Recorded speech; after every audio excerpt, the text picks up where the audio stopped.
Hello everyone, मेरा नाम हिमांशु है और ये है मेरा डे 1 ऑफ कंप्लीटिंग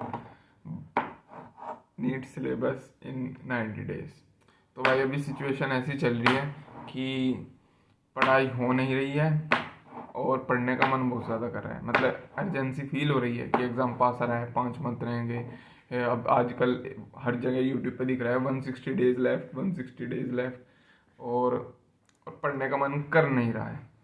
अभी इससे पहले, आगे बढ़ने से पहले मैं बताऊंगा कि मेरा प्लान क्या है। भाई देखो, मेरा प्लान ये है कि मैं 90 डेज तक अपनी वीडियो डॉक्यूमेंट करूंगा, अपने आप को टारगेट दूंगा और उनको कंप्लीट करते चलूँगा। जैसे कि मेरा अभी मन में जो टारगेट है वो है कि मैं केमिस्ट्री कंप्लीट कर लूँ दिसंबर तक। लाइक दिस इज़ इनसेन, क्योंकि अभी तक कि मैंने केमिस्ट्री का सिर्फ एक ही चैप्टर किया है, केमिकल इक्विलिब्रियम और आयनिक, मतलब 2 चैप्टर किया अभी तक, और इसके अलावा और कोई भी चैप्टर मैंने छुआ तक नहीं है केमिस्ट्री। तो भाई अब इससे पहले मेरा कितना सिलेबस कंप्लीट हो गया है ये बताता हूँ। सबसे पहले तो भाई जोश जोश में आके मैंने जून में यकीन बैच ले लिया था, और फिर उसके बाद पढ़ना भूल गया भाई मैं। उसके बाद मैं पढ़ा नहीं। फिर मैंने स्टार्ट करी पढ़ाई अक्टूबर, सीधा 2-3 महीने स्किप करके, 2-3 नहीं 3-4 महीने स्किप करके। भाई ये जो पीछे दिख रहा है भाई, ये मेरा नौकर है। भाई कितनी सैलरी लेता है भाई तू? 2 टाइम का खाना और चाय। 2 टाइम का खाना और 3 टाइम की चाय, और इसका नाम है मेरा छोटा भाई। तो फास्ट फॉरवर्ड अक्टूबर, इसमें अक्टूबर में मेरा अब तक के कितना कंप्लीट हो चुका है सिलेबस। तो ये भाई मैंने लिख रखा है इसमें, मैं यहाँ पे फोटो डाल दूंगा। इसमें आपको दिख रहा होगा जो ये टिक है, ये अभी तक का मेरा सिलेबस जो कंप्लीट हो चुका है वो है, जिसमें केमिस्ट्री में है केमिकल इक्विलिब्रियम, आयनिक इक्विलिब्रियम और क्लास 12 की पूरी बायोलॉजी है। ये कैसे की मैंने वन शॉट से करी है तरुण सर के, और इसके बाद मैंने PYQ भी लगाया थे 30-40, और क्लास 11th में मेरी हो रखी है, क्लास 11th बायोलॉजी में मेरी हो रखी है ओनली ह्यूमन फिजियो, और ये मैंने सिर्फ 15 दिन में करी थी। लास्ट 15 डेज में मैंने चैलेंज रखा था कि कंप्लीटिंग बायोलॉजी इन 15 डेज, और भाई 15 दिन में पूरी बायोलॉजी थी नहीं, लेकिन इतना भी हो गया। तो लाइक इसको मैंने एज अ अपने स्टडी के माहौल में, रूटीन में, मतलब कि मैं आ जाऊं, तो इसी वजह से मैंने ये किया था चैलेंज, और ये बहुत अच्छा गया।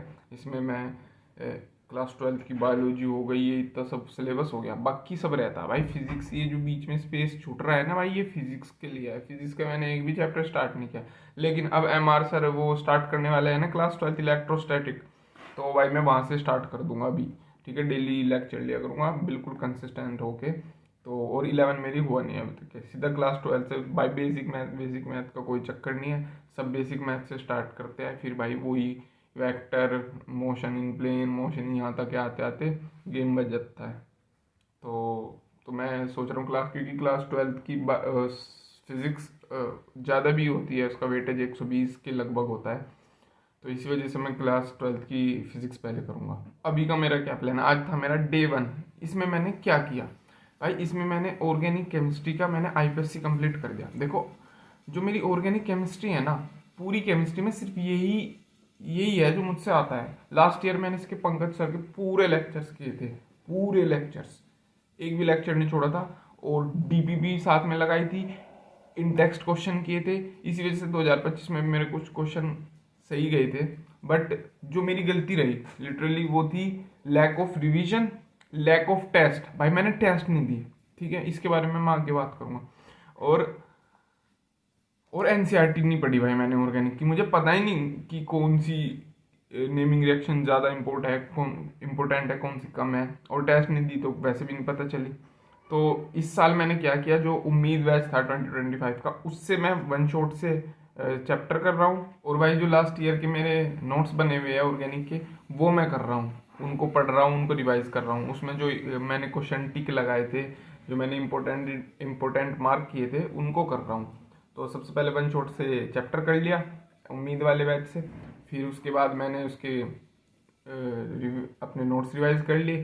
फिर अब मैं करूँगा DPP, in the line DPP करता चलूँगा, और NCERT रीड। इससे मेरी ऑर्गेनिक केमिस्ट्री आई नो कि परफेक्ट हो जाएगी, तो मुझे पूरे लेक्चर्स के दोबारा देखने की कोई ज़रूरत नहीं है। उम्मीद जो सीरीज़ होती है ना, वो रिवीजन वालों के लिए ही होती है। अगर तुम सोच रहे हो कि पहली बार कोई चैप्टर करना है और वो सीधा उम्मीद पे कूद जाओगे तो नहीं होगा भाई।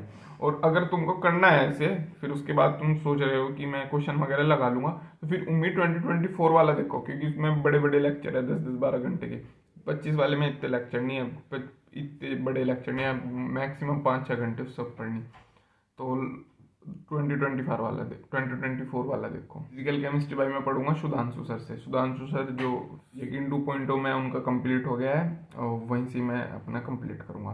तो अभी मेरा टारगेट क्या आएगा, टारगेट ये है कि जो अभी टेस्ट आ रहा है, देखो मैं गलती कर चुका हूँ वो मैं दोबारा से नहीं करना चाहता। मैं क्या करूँगा, मैं सारे टेस्ट दूंगा, जितना मेरा सिलेबस कंप्लीट होगा मैं उतने सिलेबस पे टेस्ट दूंगा। भले मेरा एक ही चैप्टर क्यों रहा हो, पूरी सिलेबस में टेस्ट के मैं टेस्ट दूंगा। तो जो आने वाला 30 नवंबर का टेस्ट है उसको मैं दूंगा। उस भाई इस वीडियो में इतना ही मैं बता रहा हूँ कि भाई अभी मेन वक्त है पढ़ाई स्टार्ट करने का। अगर तुम सोच रहे हो कि आप 5 महीने में हो पाएगा या नहीं, तो लेट्स ट्राई करके देखते हैं। अगर हो जाता है तो बहुत ही अच्छी बात है, पर अगर ऐसे सोचते रहेंगे फिर तो भाई नहीं होगा। तो ओके बाय।